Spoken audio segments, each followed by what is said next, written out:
नमस्कार, आप देख रहे हैं SPN 9 न्यूज और मैं हूं आपके साथ मनीष कुमार सैनी। लोकसभा चुनाव के परिणाम के बाद अब तमाम राजनीतिक पार्टियों की निगाहें विधानसभा के उपचुनाव पर हैं। तो ऐसे में अगर बात करें बिहार की, तो बिहार में राजनीति जो है वो काफी ज्यादा गर्माती हुई नजर आ रही है।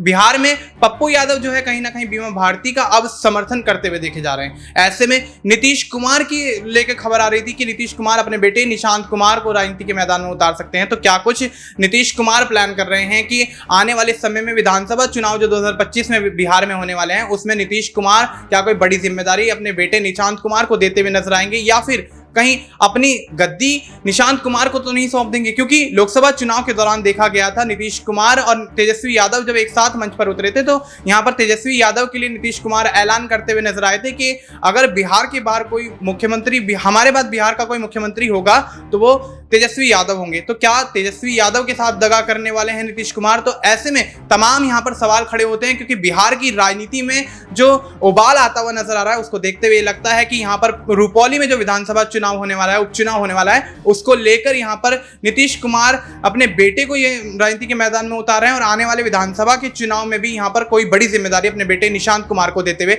नजर आ सकते हैं। तमाम यहां पर सवाल निकल कर आते हैं, तमाम सवालों के जवाब लेंगे हमारे सहयोगी माही से। माही, क्या कुछ लगता है कि जिस तरीके से बिहार की राजनीति में अब उबाल, यहां पर नए नए मोड़ नजर आ रहे हैं, तो ऐसे में क्या यहां पर निशांत कुमार को कोई बड़ी जिम्मेदारी जेडीयू में मिल सकती है, या नीतीश कुमार अपनी सीएम की कुर्सी आने वाले विधानसभा चुनाव के बाद अगर जीत दर्ज कर लेते हैं तो अपने बेटे निशांत कुमार को देते हुए नजर आएंगे? माही, क्या कुछ लगता है?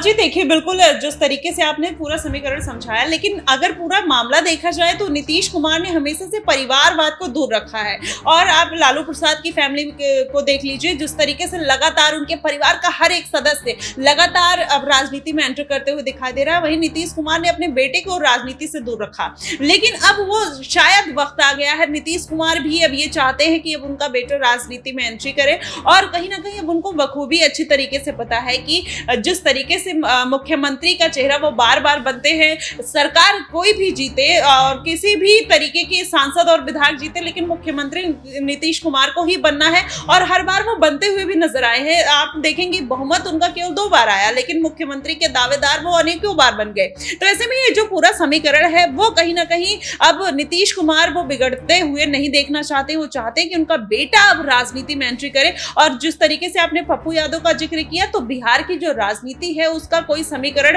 फिक्स नहीं होता है। कब तेजस्वी यादव नीतीश कुमार के पाले में आ जाए, फिर वही तेजस्वी यादव कांग्रेस पार्टी में चले जाते हैं। तो जो एक दूसरे को पानी पी पी कर कोसा करते हैं, आज वही एक दूसरे के साथ बैठकर हवाई जहाज में मछली और फ्रूट्स खाते हुए नजर आते हैं। तो देखिए कि ये पूरी राजनीति जो है वो बिहार की बहुत अलग है। ऐसे में नीतीश कुमार अगर कुछ इस तरीके का कोई डिसीजन लेते हैं या कुछ फेरबदल करते हैं तो उसमें कोई आश्चर्य वाली बात नहीं होगी। और हर कोई व्यक्ति चाहता है कि उसका जो राजनीतिक कैरियर है या फिर उसका जो एक वर्चस्व है वो हमेशा कायम रहे। वही नीतीश कुमार भी उसी लेगेसी को बढ़ाते हुए पूरा प्रयास करते हुए नजर आ रहे हैं।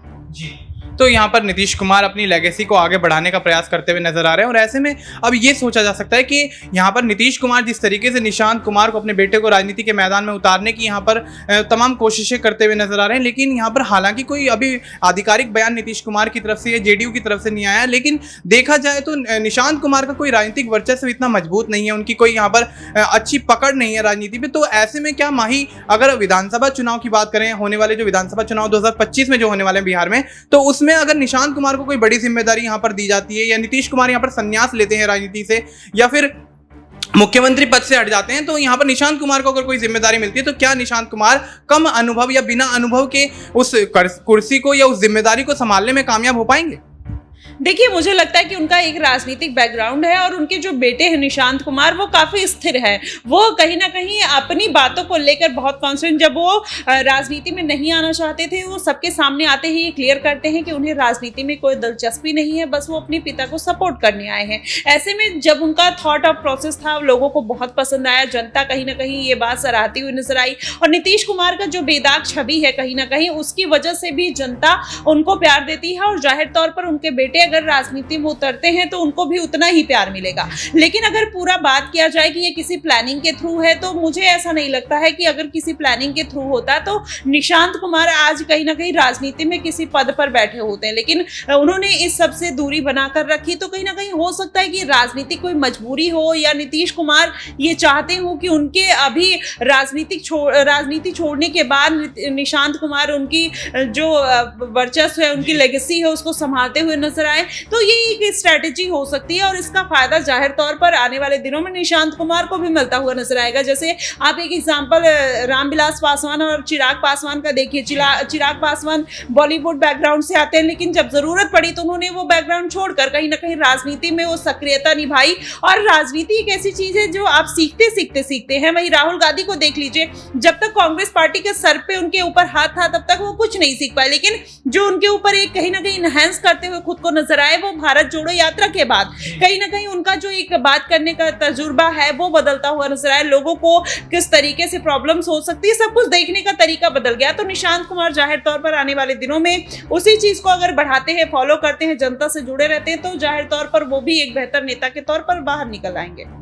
तो यहाँ पर अगर निशांत कुमार जनता से जुड़े रहते हैं, तमाम राजनीतिक पहलुओं को अच्छे से समझते हैं और उन पर पकड़ मजबूत बनाते हैं, तो यहाँ पर उभरते हुए नजर आ सकते हैं और बिहार की राजनीति में कुछ बड़ा बदलाव, यहाँ पर बड़ा चेंजेस करते हुए नजर आ सकते हैं। लेकिन कहीं ना कहीं देखा जाए माही, तो लोकसभा चुनाव के दौरान तेजस्वी यादव और नीतीश कुमार ने जब एक साथ मंच साझा किया था, एक दूसरे का समर्थन करते हुए नजर आए थे, तो वहां पर यह देखा गया था कि नीतीश कुमार ने यह कहा था कि अगर बिहार के बाद कोई मुख्यमंत्री होगा या कोई और चेहरा मुख्यमंत्री होगा तो वो तेजस्वी यादव होंगे। तो क्या यहाँ पर तेजस्वी यादव, अब यहाँ पर तेजस्वी यादव के बीच और नीतीश कुमार के बीच कुछ यहाँ पर सियासी बहस हो सकती है या कोई सियासी लड़ाई यहाँ पर हो सकती है? क्योंकि जिस तरीके से तेजस्वी यादव को सीएम का ऐलान कर देना कि हमारे बाद वो सीएम बनेंगे, तो अब यहाँ पर निशांत कुमार की यहाँ पर एंट्री होती है, तो क्या तेजस्वी यादव को सीएम बनाएंगे या फिर अपने बेटे को सीएम बनाकर तेजस्वी को डिप्टी सीएम तो नहीं बना देंगे नीतीश? देखिए, अब अभी तो वो फिलहाल अभी देखा जाए तो एनडीए गठबंधन में, तो मुझे नहीं लगता कि फिर नीतीश कुमार इतनी जल्दी कोई फैसला लेने वाले हैं कि एनडीए छोड़कर फिर से उनको तेजस्वी के खेमे में जाना है। और तेजस्वी यादव का गिरता हुआ जनाधार इस बार के लोकसभा चुनाव में जिस तरीके से उनको झटका लगा है,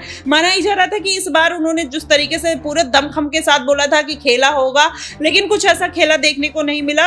अगर देखा जाए तो आरजेडी केवल 4 सीटों पर सिमट कर रह जाती है बिहार में। तो इस तरीके से अगर देखा जाए तो मुझे नहीं लगता कि साथ में दोनों आएंगे। और डिप्टी सीएम और सीएम की रही बात, तो नीतीश कुमार कभी नहीं चाहेंगे कि उनका बेटा अगर राजनीति में इतने दिनों बाद आ रहा है तो फिर तेजस्वी यादव सीएम बन जाए और उनका बेटा डिप्टी सीएम बने। इस तरीके का कोई विचार नहीं होगा। और कहीं ना कहीं तेजस्वी यादव अब इस बात की उम्मीद भी छोड़ चुके होंगे, क्योंकि जिस तरीके से इस बार बीच मझधार में इंडिया गठबंधन को नीतीश कुमार ने छोड़ा है, मुझे नहीं लगता कि अब कोई इतनी आसानी से उनके ऊपर भरोसा करते हुए नजर आएगा। अगर बात कहीं ना कहीं भारतीय जनता पार्टी की सत्ता गिराने की नहीं हुई, तो मुझे नहीं लगता कि नीतीश कुमार को कोई इतनी आसानी से ट्रस्ट करेगा। अगर ट्रस्ट करता भी है तो उनको कोई ऐसा बड़ा पद नहीं दे देगा, या मुख्यमंत्री का जो पद है वो तो इतनी आसानी से, चाहे आरजेडी हो, कांग्रेस हो या कोई भी पार्टी हो जिसके साथ वो गठबंधन में जाएंगे, कोई इतनी आसानी से वो पद छोड़ना नहीं चाहेगा, क्योंकि नीतीश कुमार के स्वभाव से हर कोई वाकिफ हो गया है। ऐसे में अब कोई रिस्क लेना नहीं चाहेगा। तो नीतीश कुमार के स्वभाव को देखते हुए कोई भी यहाँ पर रिस्क लेना नहीं चाहेगा। लेकिन जिस तरीके से बिहार के विधानसभा के जो चुनाव होने वाले हैं उसको लेकर यहाँ पर तमाम राजनीतिक पार्टियां तैयारियां करती हुई नजर आ रही है। निशांत कुमार की राजनीति में एंट्री जो हो रही है, तो ये संकेत दे रही है कि यहाँ पर कोई बड़ी जिम्मेदारी जेडीयू यहाँ पर दे सकती है, या नीतीश कुमार कोई बड़ा ऐलान यहाँ पर कर सकते हैं। तो अगर यहाँ पर नीतीश कुमार जेडीयू के माध्यम से यहाँ पर अपने बेटे निशांत कुमार को सीएम का चेहरा के लिए अनाउंस कर दें, या फिर चुनाव लड़ने के बाद कोई बड़ी जिम्मेदारी दे दें, पार्टी बड़ी जीत दर्ज कर ले, उसके बाद यहाँ पर कोई अगर बड़ी जिम्मेदारी निशांत कुमार को सौंपी जाती है, तो तमाम राजनीतिक पार्टियों की क्या कुछ रुख होंगे, क्या कुछ उनके विचार होंगे, क्या नीतीश कुमार दोबारा फंसते हुए नजर आएंगे? जिस तरीके से देखा गया है कि पलटू राम उन्हें कहा जाता है, तो यहाँ पर क्या दोबारा से पलटते हुए नजर आएंगे? तमाम यहाँ पर सवाल उठकर आते हैं और तमाम सवालों के जवाब आने वाला वक्त देगा, आने वाला विधानसभा का चुनाव देगा। तो फिलहाल के लिए इतना ही। देश और दुनिया की तमाम जानकारी के लिए देखते रहिए SPN9 न्यूज।